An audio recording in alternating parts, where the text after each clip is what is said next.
ఈరోజు నా వీడియో ఆంధ్రప్రదేశ్కి సంబంధించింది. వైసీపీ పార్టీలో చీలికలకు సంబంధించిన వీడియో నాది. ఛానల్ను సబ్స్క్రైబ్ చేసుకోండి, తప్పనిసరి లైక్ చేయండి, షేర్ చేయండి, కంపల్సరీ షేర్ చేయండి మీ ఫ్రెండ్స్కు.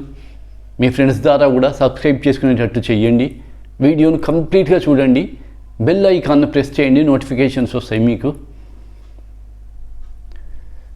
ఎంకిపెల్లి సుబ్బు సాగుకు వచ్చింది అని ఒక సామెత ఉన్నది కదా, అది వైసీపీ ఎమ్మెల్యేలకు మాత్రం వర్తిస్తుంది కరెక్ట్గా. ఇప్పుడు తెలంగాణ రాష్ట్రంలో బీఆర్ఎస్ పార్టీ ఓడిపోయింది.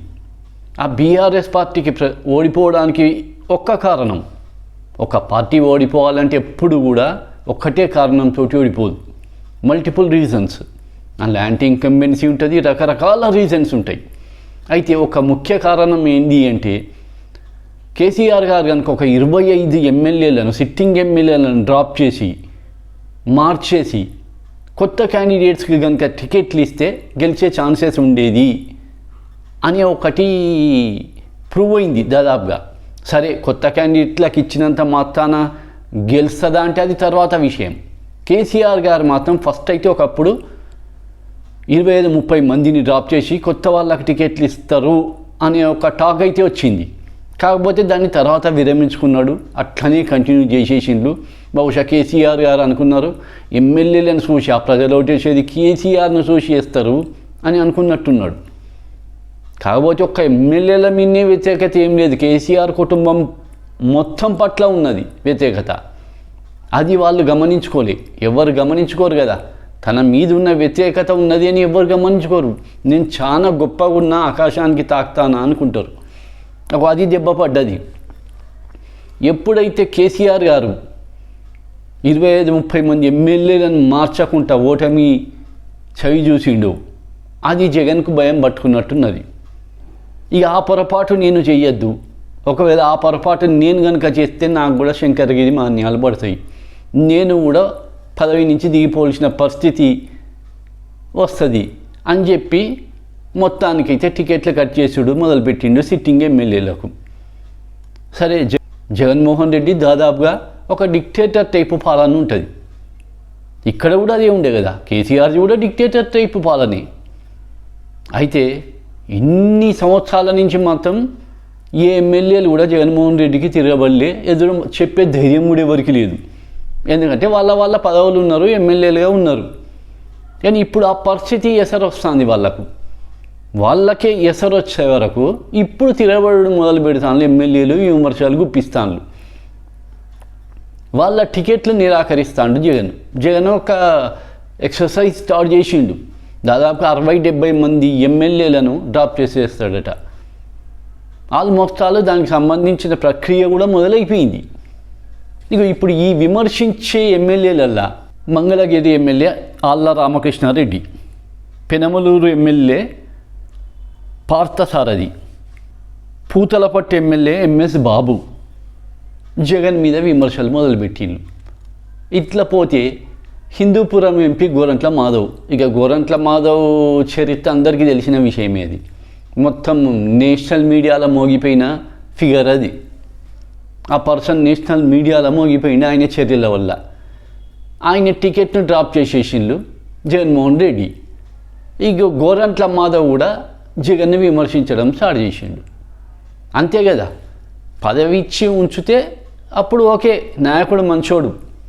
ఎప్పుడైతే పదవి నుంచి తప్పిస్తామో నాయకుడు చెడ్డోడు అయిపోతాడు. రాజకీయాలలో ఇది ఫండమెంటల్ ప్రిన్సిపల్.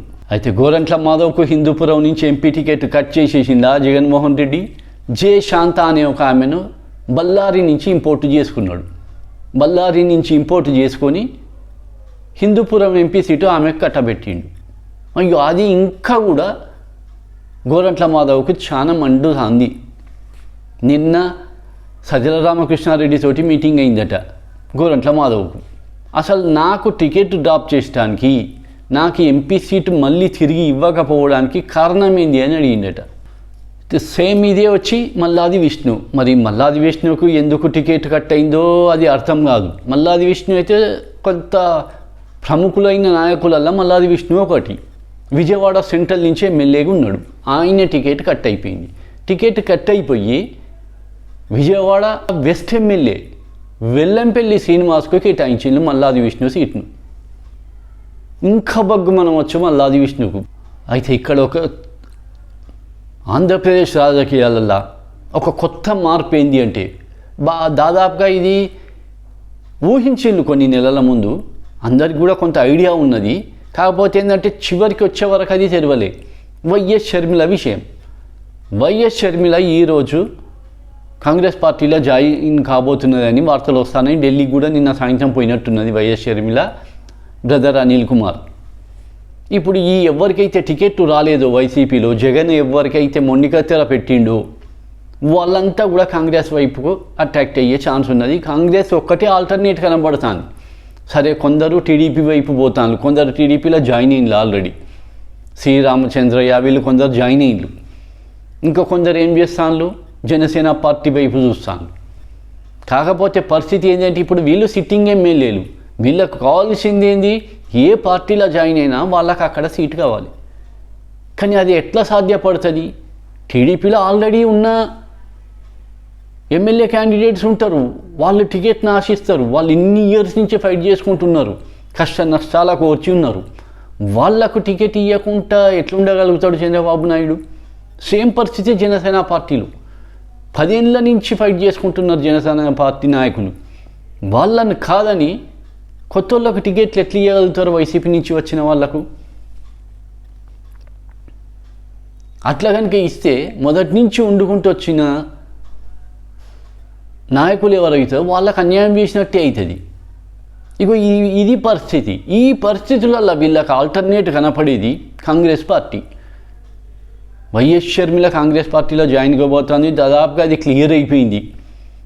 ఆంధ్రప్రదేశ్ కూడా ఇన్ఛార్జ్ చాలా ఇయర్స్ తర్వాత 10 ఏళ్ళ తర్వాత మళ్ళా జీవం పోసుకుంటుంది కాంగ్రెస్ పార్టీ ఆంధ్రప్రదేశ్లో. అందులో పెద్ద తప్పేం లేదు. రాజకీయాలల్లో ఇవన్నీ కామన్, ఏది ఎక్కువ రోజులు ఉండదు. కాంగ్రెస్ పార్టీని దూరం పెట్టాలి అన్నది బీఆర్ఎస్ పార్టీ ఎట్లాడితే ఆంధ్రప్రదేశ్లో స్టార్ట్ చేసింది వాళ్ళ పార్టీని. ఇక కాంగ్రెస్ పార్టీ ఎందుకు స్టార్ట్ చేయదు, ఎందుకు స్టార్ట్ చేయొద్దు?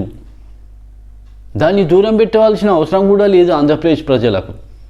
రాజకీయాలల్లో ఏది స్థిరంగా ఉండదు, మార్పు సహజం రాజకీయాలల్లో.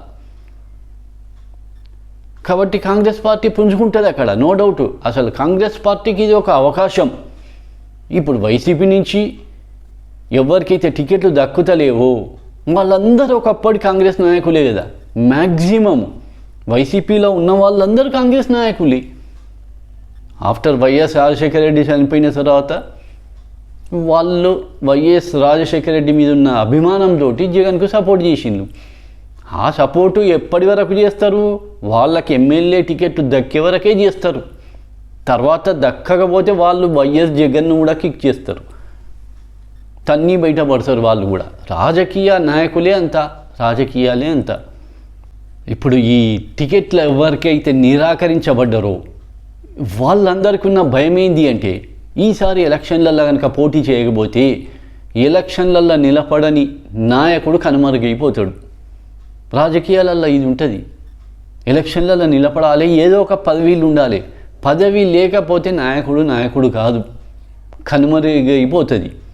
అంతెందుకు, ఈసారి కనుక తెలుగుదేశం పార్టీ కనుక గవర్నమెంట్లోకి రాకపోతే తెలుగుదేశం పార్టీ ఉనికికే ప్రమాదం. ప్రాంతీయ పార్టీల పరిస్థితి అదే. 2 సార్లు రూలింగ్లోకి రాకపోతే 3ఓసారి పరిస్థితి ఖతమే, వాషౌట్. పార్టీలే మాయమైపోతాయి. ఇక నా ఎమ్మెల్యేలు ఎంత? అందుకు వీళ్ళ భయం అది, మా ఉనికికే ప్రమాదం ఎక్కడ ఏర్పడుతుంది. అయితే జగన్మోహన్ రెడ్డి ఎవరినైతే తొలగించానో, ఎవరికైతే టికెట్లు కట్ చేయానో వాళ్ళను ఇన్ఛార్జీల లిస్ట్ నుంచి తీసేస్తాడు. 2 విడతలల్లో 13 మందిని కొత్త ఇన్ఛార్జీలను నియమించిండు జగన్మోహన్ రెడ్డి. ఎవరైతే సిట్టింగ్ ఎమ్మెల్యేలు ఉన్నారో ఆ ఇన్ఛార్జీల లిస్ట్ నుంచి వాళ్ళని తొలగించిండు. అంటే వాళ్ళకు టికెట్లు రావు అని అర్థం. ఇన్ఛార్జీలుగా తొలగించిండ్లు అంటే వాళ్ళకు టికెట్లు రావు. వీళ్ళు మొత్తం ఒక 13 మంది ఉన్నారు. ఈ 13 మంది ఎవరెవరో ఒకసారి చూద్దాం.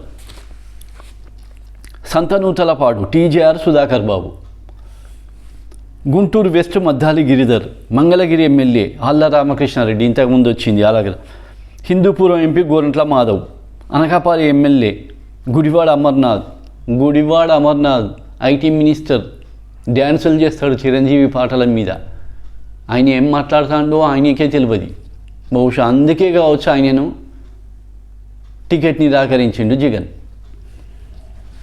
పయాకరావుపేట MLA Golla Baburao, P Gannavaram MLA Pendem Dorababu, Jaggampeta MLA Jyothula Chantibabu, Prathipadu MLA Parvatha Purnachandra Rao, Emmiganur MLA Chennakesava Reddy, Araku MLA Shetty Palguna. ఇక వీళ్ళు ఇన్ఛార్జీల లిస్టుల నుంచి తొలగించబడ్డారు. అంటే ఎమ్మెల్యే టికెట్లు వీళ్ళకు కట్టు. ఈ జగ్గంపేట ఎమ్మెల్యే చంటిబాబు ఇప్పటికే పవన్ కళ్యాణ్ తోటి చర్చలు కూడా జరిపిండు.